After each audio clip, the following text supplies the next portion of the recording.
Alrighty. So the next element that we are going to have a look at are the vision goals. Now, vision goals are very long-term and abstract goals. And what that means is that usually a vision goal is set for a time horizon of around 5 to 10 years. And the abstractness means that they don't necessarily need to be reached. They are more a way of setting guidance than that they are necessarily a very measurable thing. So for example, a vision goal could be 10 years from now, I want to have a family and I want to live in a house off the grid. So it's sort of measurable, but it's also, there's many different variables. Like, what does your family look like? What does your house look like? Where do you want to live off the grid? Or for example, a vision goal could be 10 years from now, I want to have my own business with which I earn enough money to sustain myself, right? What does that mean? What kind of business do you want to own? What does it mean to sustain yourself, right? Vision goals can be more abstract because through the future flow, through sort of reverse engineering those vision goals, we get to more practical things, right? Because we move from a vision goal into a smart goal, into our milestones. And then as it gets closer to the present moment, so as we go from far into the future, closer to the present moment, things become more concrete and measurable. So that is sort of what the vision goals do. Now, over here, we can see that the vision goals are indeed all the way in the top right corner of this flowchart, meaning that, as we just explained, they are the first step in this future flow of translating your vision goals into smart goals, into milestones, and then all the way into actions that we can do right here, right now, because it's bringing in alignment who we are with what we do. Now, this also means that the key goal of the vision goal is to set long-term direction and create alignment between our daily actions and our core insights, right? Principle number one. I keep repeating this. Bringing into alignment who we are with what we do. That is how life becomes meaningful. That's how we become generative. That's how we get into flow. When we do things that feel good, that feel like they are us, and then also translate that into the day-to-day life that we are living. Because at the end of the day, life is just a series of days strung together, right? We have this image, this perception that someday this perfect thing is going to happen, this ideal moment. I'm going to get married. I'm going to have an IPO. I'm going to run that marathon. And yes, these days might be part of our lives, but at the end of the day, our lives are just a whole bunch of days strung together. So instead of only trying to optimize these peak experiences, it's also very interesting to optimize what we call the plateau experiences. So how can I make sure that this 95% of my life, which is going to be the bulk of the things that I experience, how can I make that part also feel meaningful and enjoyable? And that is where we bring into alignment who we are with what we do. Now, a quick reminder about goal setting. Over here, you can see this graph that we used earlier about how we can sort of influence reality to build certain constructions, certain patterns that are desirable to us. Now, small and simple are the things that are happening in the here and now. Those are the very concrete, very short-term goal. Then, as we progress on this timeline, goals become increasingly big and complex. And with this complexity, usually also comes a form of abstraction. And the reason for this is because complex things are very hard to scope beforehand, because life is exponential. Reality is exponential, right? Every step we take further into the future introduces more complexity, and it is impossible to predict what is going to happen a year from now, right? Nobody predicted maybe a few people, but almost nobody predicted the 2008 financial crisis. Almost nobody predicted the corona pandemic, right? Or the COVID pandemic. We cannot look into the future. We cannot look in the future at all, but we can definitely not look into the future very far. And the main reason for that is because of complexity. There's so many moving pieces, all influencing in each other, that we cannot really predict where we're going. That is the reason that when we set a vision goal, I set a vision goal over here, that we make them more abstract. Because if we make them too concrete, I can already tell you, you're not going to hit it. There's going to be a nuance in it. And maybe you get close to hitting it, but more likely you'll end up in that direction. And then you'll end up doing something where you realize like, hey, this is actually something that really resonates with me, but it was not exactly what I lined out in this vision goal the first time. So it's a way of giving ourselves some direction, right? I want to broadly go there, but then over time we also course correct. And that's also why we had the quarterly reviews and the yearly reviews, during which we can sort of course correct on our vision goals. So vision goals, big and complex and abstract. Now, this is one of my favorite quotes of all time. Most people overestimate what they can achieve in a year, but underestimate what they can do in a decade. And this also has some overlap with the compound interest principle that we looked at earlier. But it makes it a bit more practical. It makes it a bit more relatable. Because very often we have a plan, we have an ambition, and we're like, oh my God, and I was guilty of this, right? I think at this point it was almost a decade ago that I was like, okay, you know what? I'm going to create a YouTube channel. I'm going to make these videos. And then at the end of this year, I'm going to have 100,000 subscribers. And I was so motivated by that idea that I actually went to travel the world. I started making travel vlogs. I was like, within 1 year, I'm going to be like a travel vlogger. I can pay for my travels through making these videos. And it's going to be fucking great. And reality is, right, as you're watching this video, maybe I have like 800 subscribers. I've been doing this on and off for 8 years at this point. And at that moment, it was so easy to overestimate what I could do in that year. But the flip side is that we very often underestimate what we can do in a decade, because what we don't really realize is that a decade is exponentially bigger. It is 10 times bigger than a year. And the amount that you can do in that period, especially with that compounding interest, is huge. So in these past 10 years, I've done things that I never expected that I would do, right? Like building a foundation from scratch, or being a project lead and interacting with politicians and executives and all these different parties. I was like, I would have never imagined me being able to do that 8 years ago. And here we are.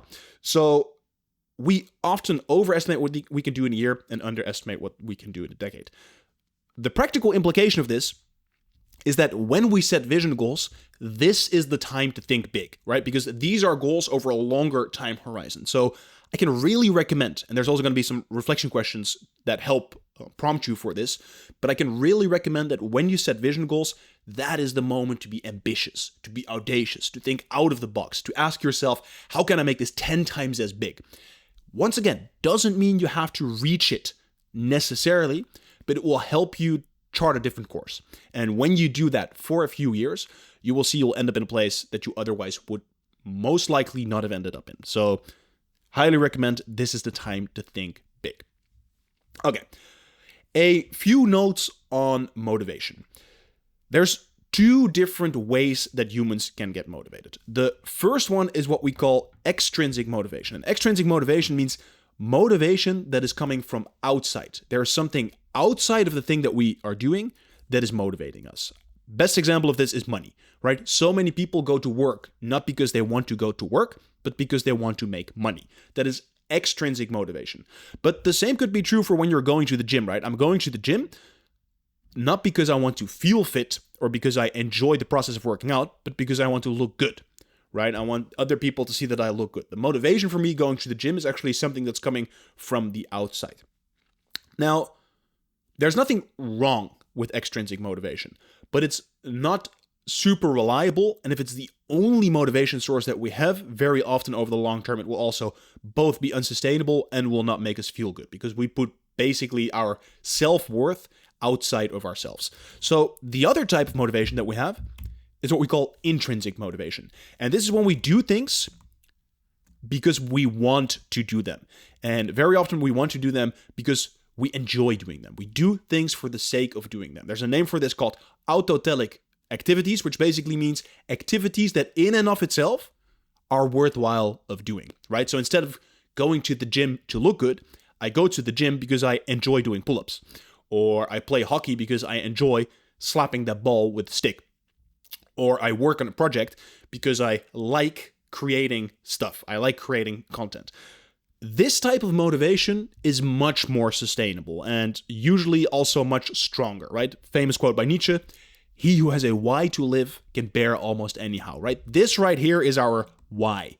Why am I doing the things that I do? Because I enjoy it. That's like what I want to do with my limited time on this earth. So ideally, we operate mostly on intrinsic motivation. But the reality is it's very often a mixture of the both. So we have some intrinsic motivation.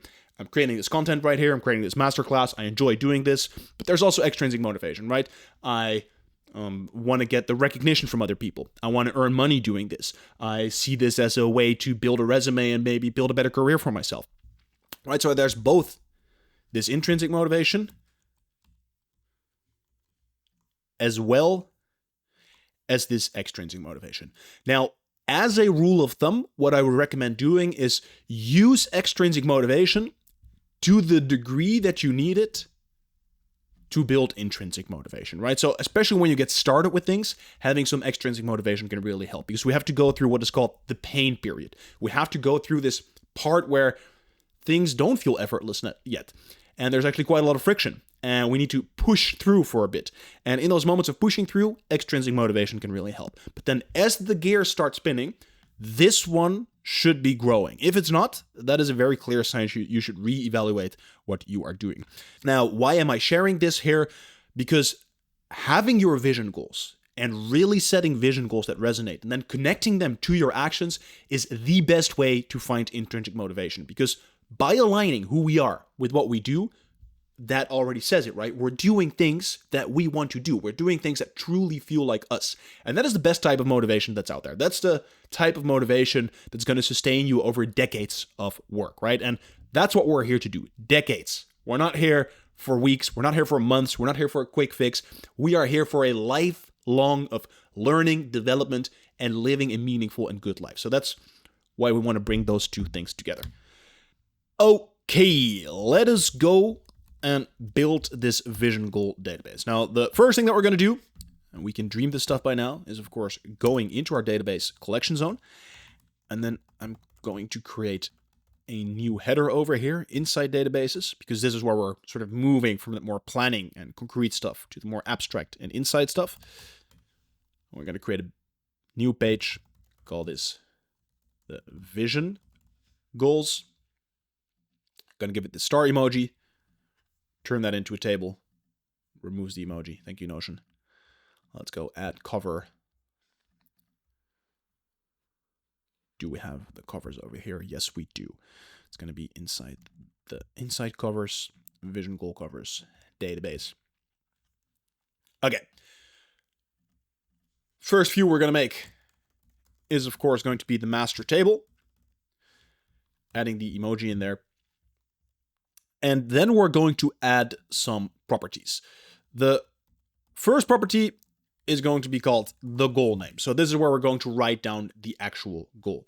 Then the second property is going to be the time horizon. So what we're going to do here is we're going to create three labels with which we can set the time horizon for which we want to set this vision goal. And that's either going to be for 5 years, it's going to be for 7.5 years, or it's going to be for 10 years. So we can choose one of these time horizons for which we want to set a vision goal. And once again, here it's very easy to sort of misjudge how long a time horizon is, but the difference between 5 and 10 years is a lot. It's like a full another 5 years. And it might seem like,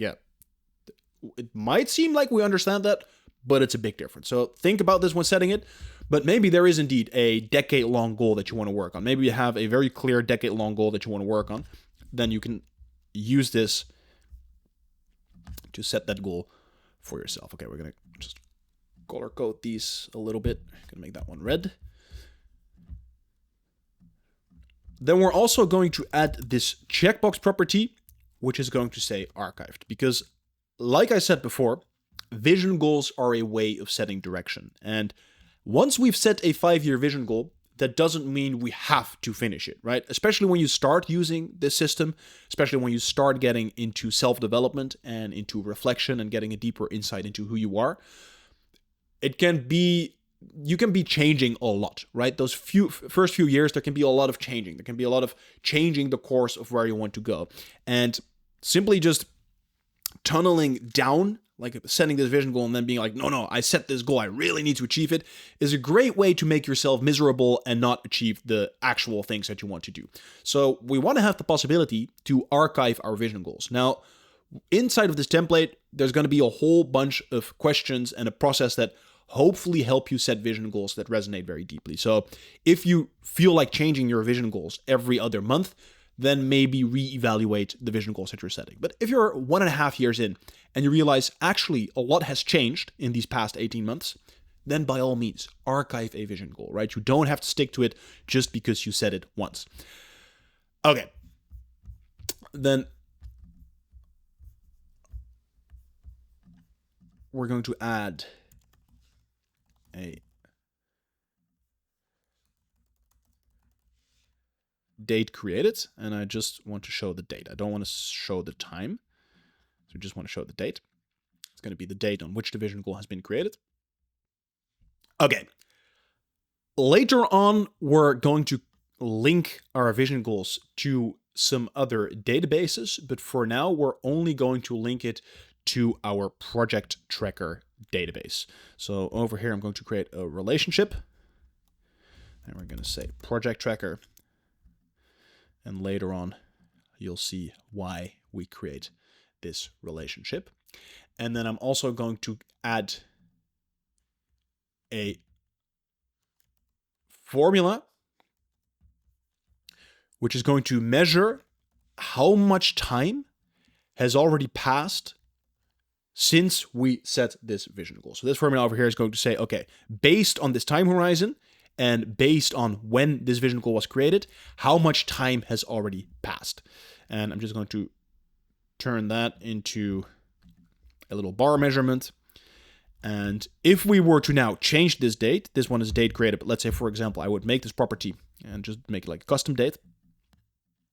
And I would set this in 22. You can see this formula, we need to set it to percentage. Number format is percentage. Boom.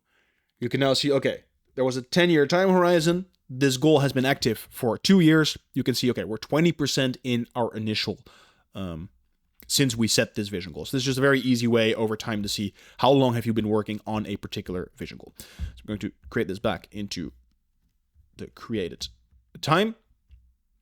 That one's then gonna snap back to reality. Oh, snap back to the actual time that we are trying to show over there. Okay.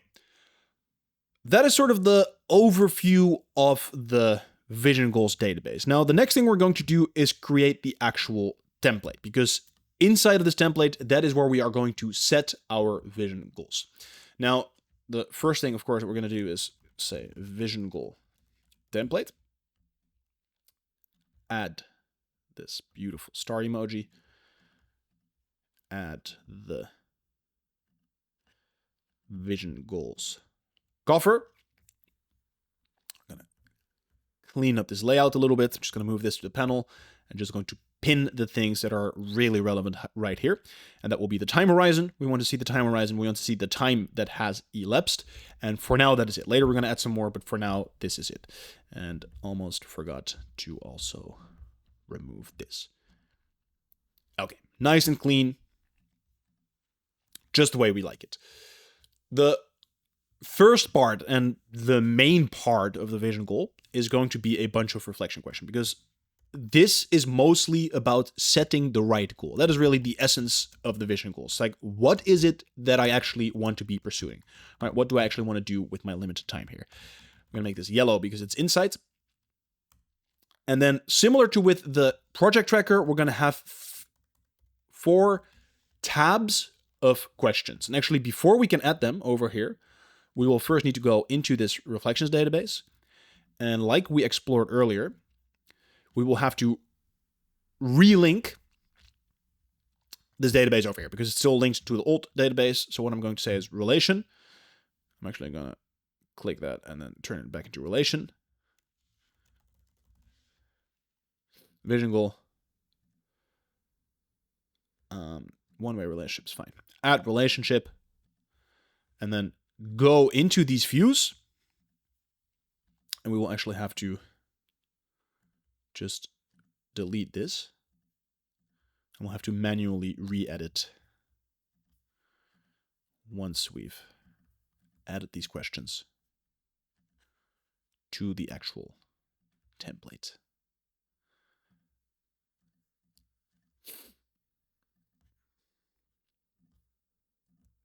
As you can see, Notion is really amazing software. We can do a lot with this program, but there's still a few drawbacks. So sometimes things just take a little longer to set up, but that is fine because once we've set it up, once our templates are complete, we don't have to do this stuff again. If you want to build this entire Notion system from scratch using this masterclass, then all power to you. If you want to spend hours setting up complex databases and filters and templates and formulas and automations and all this good stuff that we're covering in this masterclass, then all power to you. However, if you just want to get straight into it, if you want to get the fully functional template and start crafting your ideal life right now, then I can highly recommend getting the Notion of Life template. And as a little bonus, the first 50 people that sign up will also get a free 1-hour coaching session. So go in the link down below, grab that template right now, and yeah, thank you very much for your support. Okay, so I'm now going to say linked version of this reflections database. Yes, please. And then go down here. And the first set of questions is related to the purpose of the vision goal. Why do you want to set this vision goal? Really spend some time on this. Like earlier, we had this little reminder in the project tracker that said, if you don't have an hour to think about the project you're working on, then don't start it. Well, that is 10 times as true for vision goals, right? This is the direction that you are setting for your life. Take some time to reflect on this. Really think about it deeply. Revisit these vision goals, right? We don't even have to set them right in one go. Really spend some time with them and make them feel like they are your vision goals. So we start with the purpose. Why do I want to set this vision goal? How does this vision goal contribute to my life purpose, right? Even one layer deeper, like why I'm here on this earth. And this is why we put this all the way at the end of the masterclass. This stuff takes time. And very often when we get started with this entire, this entire new way of living our life, we don't know the answer to these questions. Actually, nobody knows the answers to these questions. So this can feel overwhelming. Maybe it can feel like we're failing, like I don't know what I'm supposed to be doing. We get closer, we iterate, right? We go through the circle of growth over time with these different feedback loops. So we get a deeper and better understanding of our life purpose, but we never really figure it out. So set a vision goal. How does this vision goal contribute to my ever-evolving life purpose? And then the last one, which life area is this related to? And that's the next element we are going to build. Boom. Okay, there we go. Next set of questions. If we set this vision goal, then what does my life look like? What would my life look like if I pursued this vision goal? And what would my life look like when I reached this vision goal?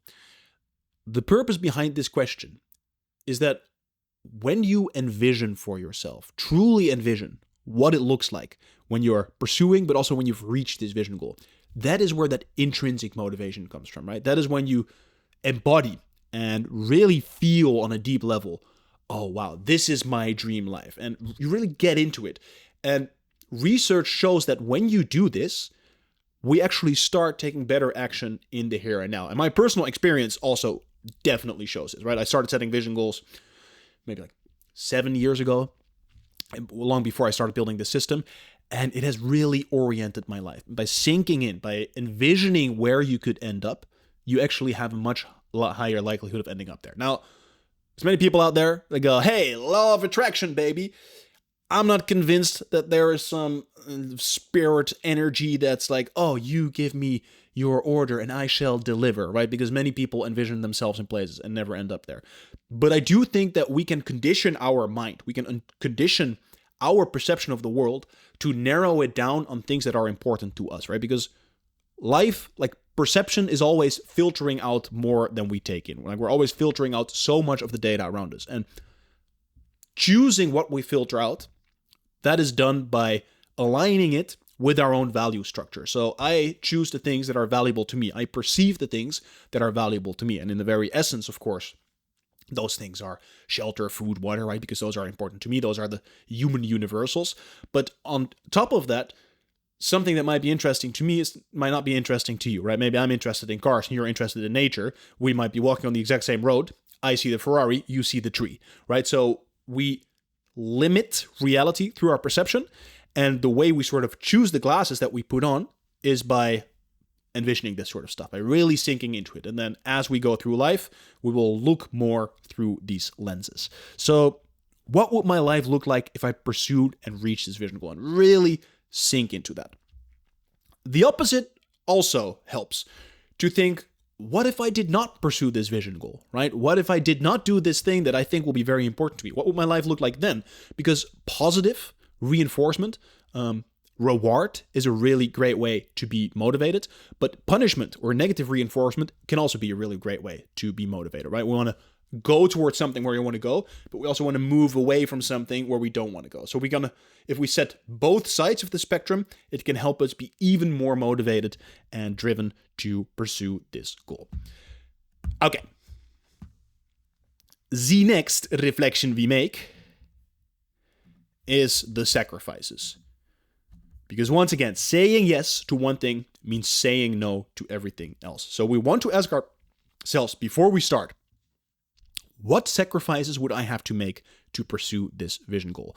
And am I willing to make these sacrifices? This is a very important follow-up question, because if you are like, okay, I'm going to build this $1 million business, right? Or I'm going to run this marathon in the desert. And the sacrifice that I need to make for that is I need to train every single day. I will not be able to eat any unhealthy foods. I will have to live inside the desert for 3 months as I'm pursuing this goal. You write down all these sacrifices. I'm gonna, you're feeling the energy. But then if you stop to think about it and you ask yourself, am I really willing to do that? Am I willing to live in the desert for 3 years? And am I willing to not eat any junk food for multiple years? Maybe I'm not. Maybe you're not willing to do that. And that is perfectly fine. It's better to be upfront about it with yourself and then change your vision goal than set an unrealistic expectation, not meet that expectation, feel like you failed, or meet that expectation and be miserable along the way. That's not what we're here to do, right? We try to craft a good life, not a miserable life. So ask yourself that question. Am I willing to make that sacrifice? And for all of these questions goes really try to sink into them, right? These, you really want to feel them. You really want to envision them, because then they resonate and you get to see the real results. Okay. And then we have the questions I was talking about earlier. The possibilities, right? This is the moment to think big. Vision goals are the moment to think big. So the first question we can ask ourselves, what would this vision goal look like if I tried getting 10 times as much result? Not 2 times as much result, 10 times as much result. And easy to measure examples are always with money. So let's say, for example, my goal is, okay, in 10 years, I'm going to build a business that makes $1 million a year. Then ask yourself the question, okay, what if in 10 years I'm going to build a business that'll make 10 million a year? Set that goal. Make it more ambitious, right?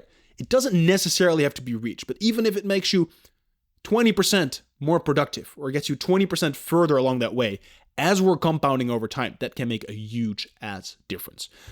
The other question we can ask ourselves is, what would this vision goal look like if I try doing it in 10% of the time? And there's 2 ways that we can answer this question.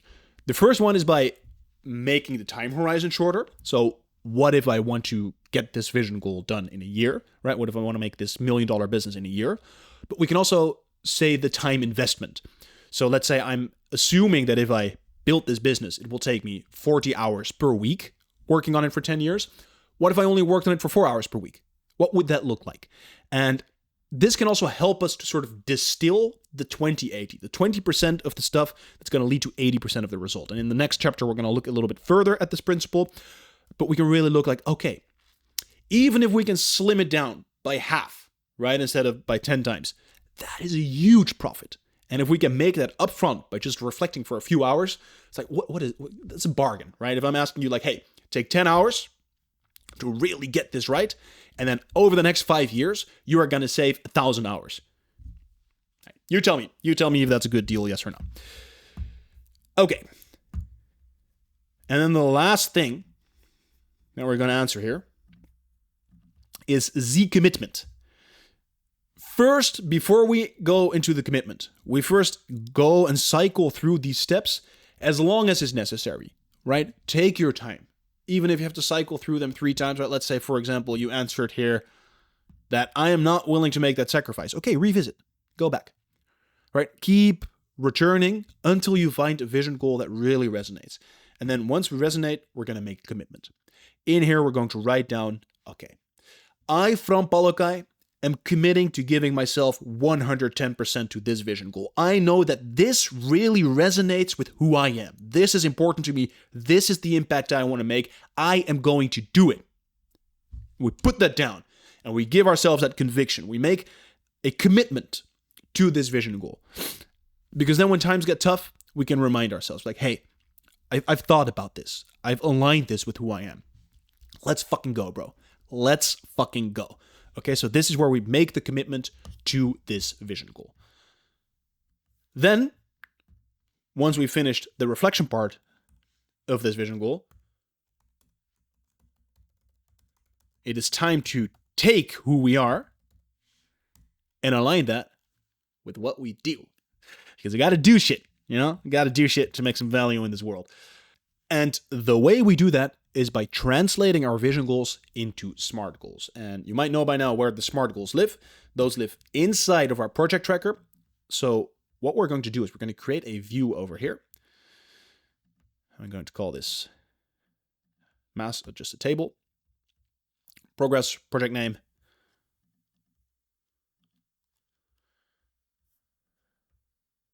To review is not necessary.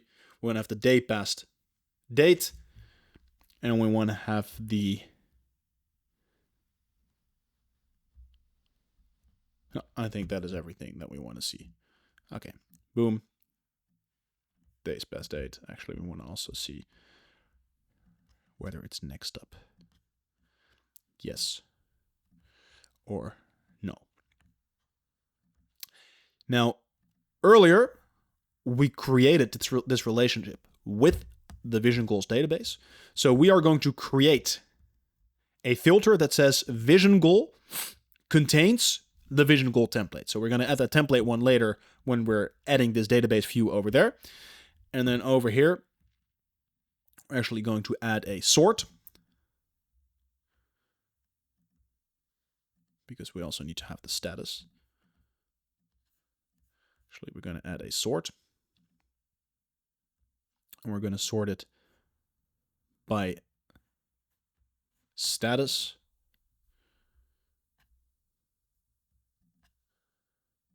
And then I think we'll just do it descending. So let's say, for example, this one's completed. We can have completed. Next, actually, let's do it ascending. I think that looks better. Boom. Okay, so we can see all of our projects. Let's name this one Vision Related Projects.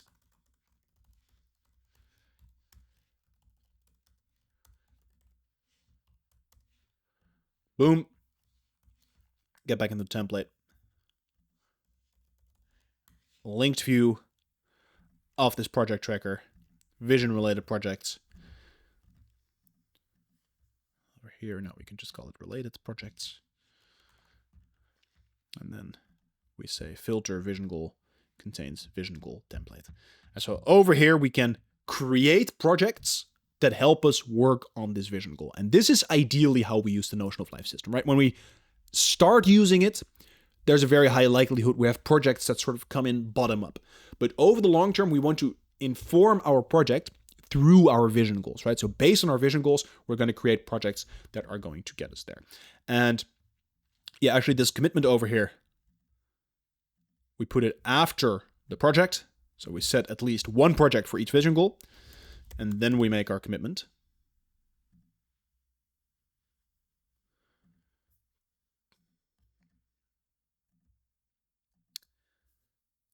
And that's it.